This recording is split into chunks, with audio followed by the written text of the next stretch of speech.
지금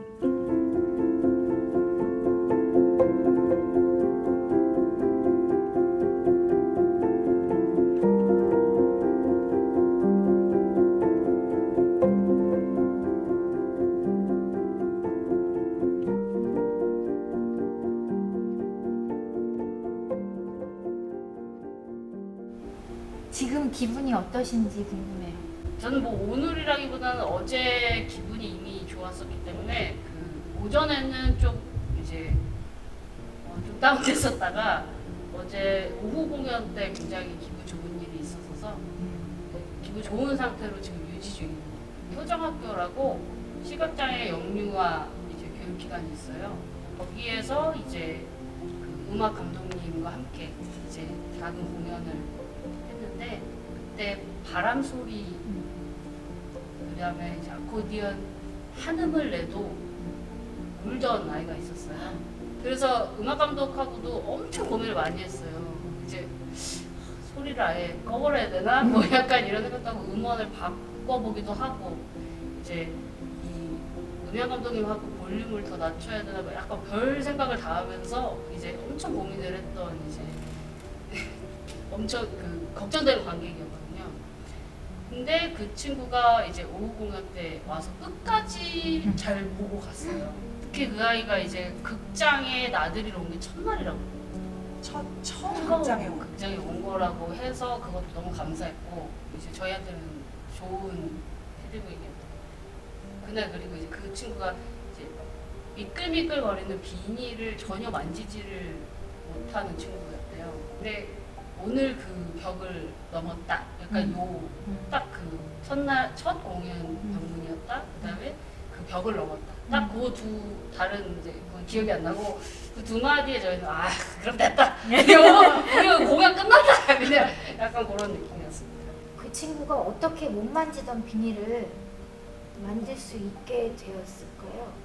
왜냐 모르시죠? 그러니까 그 친구한테 물어봐야 되겠지만, 그러니까 어떤 점이 여기 온 사람들로 하여금 이 체험에 이렇게 쉽게 검열이나 어떤 그런 이성을 내려놓고 진입하게 할 수 있는지가 궁금해요.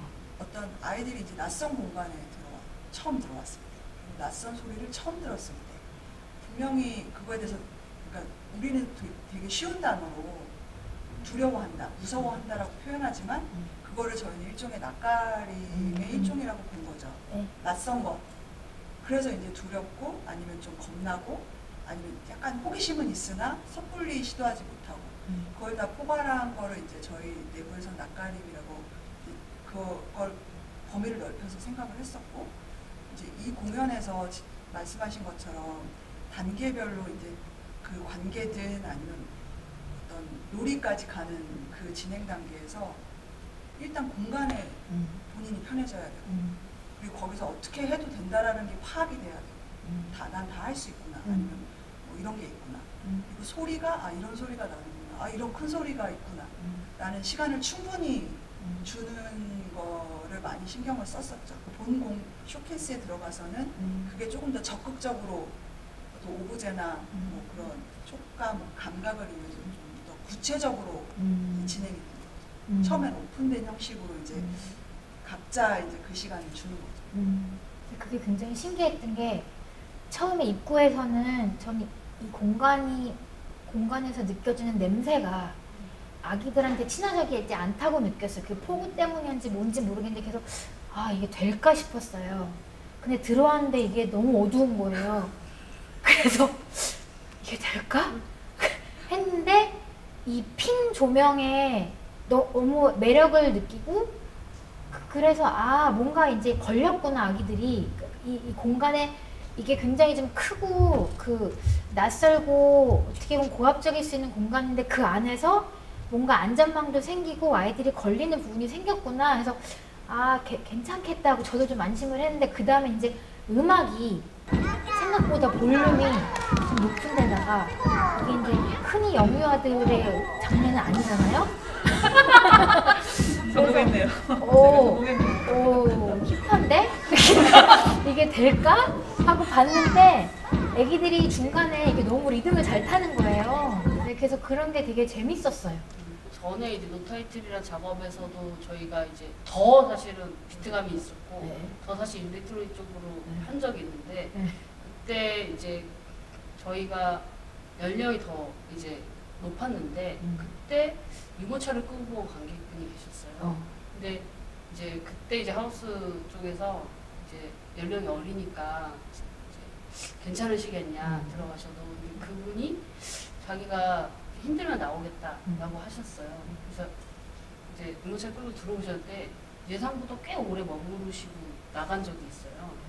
그때 제가 생각한 거는 생각보다 아이들이 우리가 생각하는 선입견이 아닐까라는 생각을 했어요.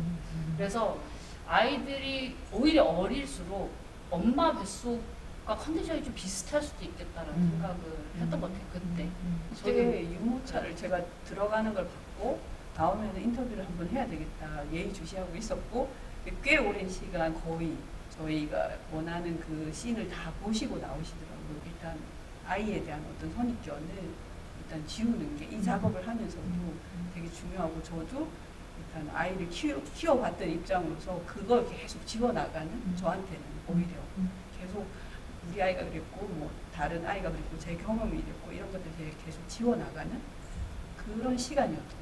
그래서 뭐 무서워할 수도 있고 빛을 무서워할 수도 있고 좋아할 수도 있고 어둠을 무서워할 수도 좋아할 수 있지만 그것이 낯가림이라는 어떤 경계를 넘었으면은 다양한 호기심으로 이게 나올 수 있다.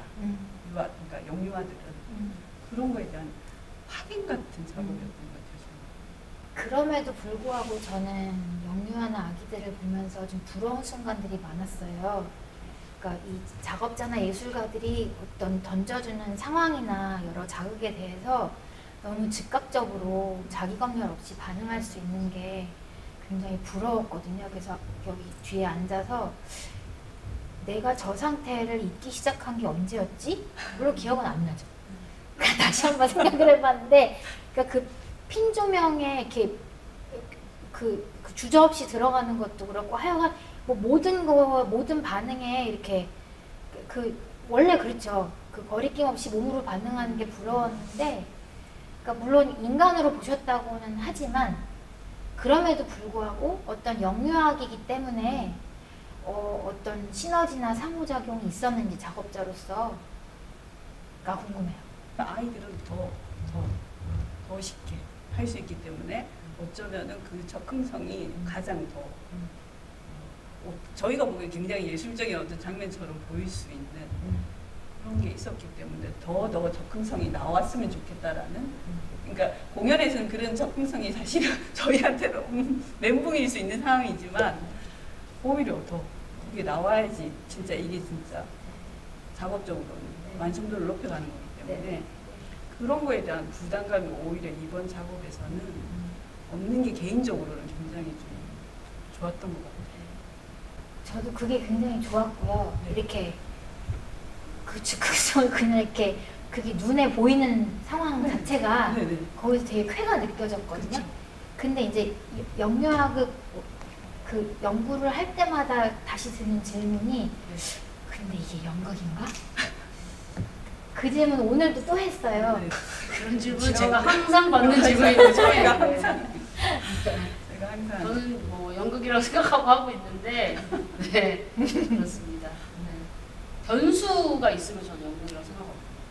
가장 커다란 변수 이제 그 존재들이 일단 안에 있었고 그 변수를 어쨌든 시스템 안에서 존재하는 이제 변수들이 있고 그다음 관계가 있고 그렇기 때문에 저는 연극이라고 생각하고 작업하는 편입니다.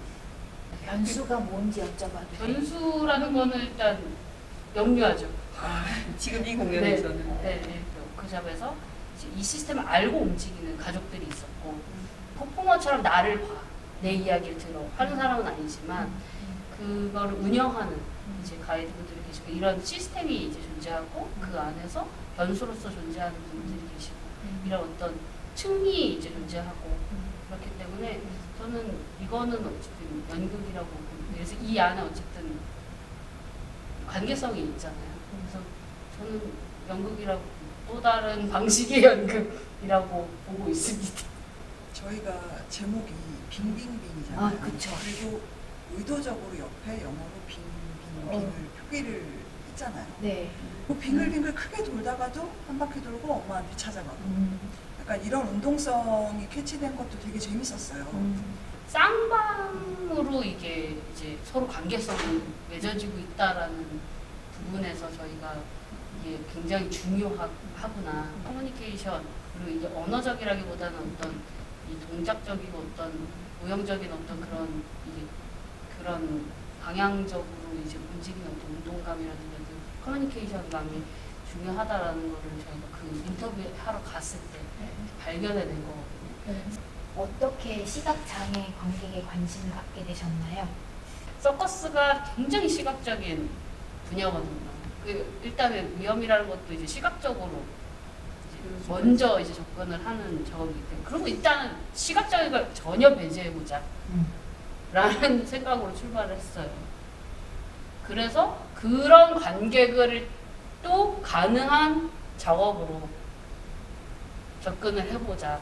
시각장애라는 분들이 위험 감각이라는 게 굉장히 중요해요. 이 작업의 굉장히 중요한 요소 중에 하나가 모티브가 된 인터뷰가 이제 선생님이 이제 그때 영상에서도 보시면 대부분의 이제 그 친구들이 움직이지를 않는다라는 내용이 있어요. 움직이지를 않는데 이렇게 바위처럼 이렇게 태산처럼 앉아 있는다.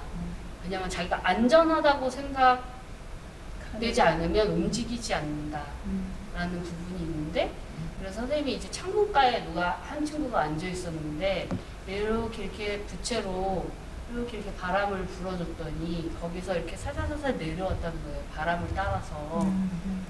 그래서 네, 그 부분이 저희 굉장히 인상적이었거든요. 이게 촉각이면서도 이 강도 조절도 되고 소리도 따라오고 후각도 전달할 수 있고 여러 관계성을 만들 수가 있잖아요. 감각 안에서. 그래서 그걸로 일단은 이 친구들한테 접근을 해보자. 제가 만난 그 영유아극 예술가들 중에 그런 분들이 되게 많으세요. 이 친구들이 내 작업 파트너이기 때문에 나는 같이 작업을 한다. 가침을 만들어가는 게 재밌고 영감을 받는 게 재밌다. 그런 얘기들을 많이 하시는데 작업자로서 나에게 영유아가 누구인지 저희의 탐색의 대상은 영유아거든요. 뭘 하고 싶은지 뭘 할 건지 뭘 할 수 있는지를 계속 저희는 지켜보는 대상이 어떻게 보면 영유아인 것 같아요. 저희는 일단 판을 까는 사람이고 어떻게 보면은 가장 중요한 작업 파트너라고 하기보다는 더 중요한 존재였던 것 같긴 하거든요. 작업의 어떤 핵심적인 존재였던 것 같아요. 그러니까 일단 선입견을 깨는 데 있어서만큼은 독보적인 존재라는 것을 다시 한번 느끼게 되는 영유아를 보면서 내가 가지고 있는 편견이라든지 내가 가지고 있던 어떤 생각들이 뭐 그게 틀리다라고 얘기하는 게 아니라 그냥 내가 잘못 생각할 수도 있고 뭐 다르게 생각할 수도 있고 이런 부분들에 대해서 계속 얘기를 하는 워크숍을 하고 리서치를 하고 이런 과정 안에서 그걸 계속 건드려주는 네가 가진 기존의 관습이나 선입견이나 이거에 대해서 다시 생각하게 만드는 영유아극이란 뭐라고 생각하십니까? 그 질문에서 전 답을 못할 것 같아요. 제 개인적으로는 또 그런 질문들에 대해서 저한테는 오히려 포커스를 안 두기 위해서 노력을 많이 했어요. 그냥 요번에 같이 하는 사람이 영유아야. 근데 많이 힘들 뿐이야. 그리고 시각장애 가족분들도 같이 하고 있어. 비슷한 것 같아요. 저희가 영유아극을 전문적으로 했던 사람들도 아니다 보니 그냥 이건 그런 하나의 작업이었던 거지 그 단어에 그렇게 막 생각을 많이 해본 적은 없는 것 같아요. 그러니까 이거 자체 프로젝트, 여기에 연관된 사람들 그 그거 관련 자체를 자료들 생각했던 것 같아요. 그냥 영유아극 또 하실 거예요? 이제 마음이 좀 풀린 것 같아. 마음이 항상 왔다 갔다 하는데요. 네. 기회가 있으면 또 고생하셨습니다.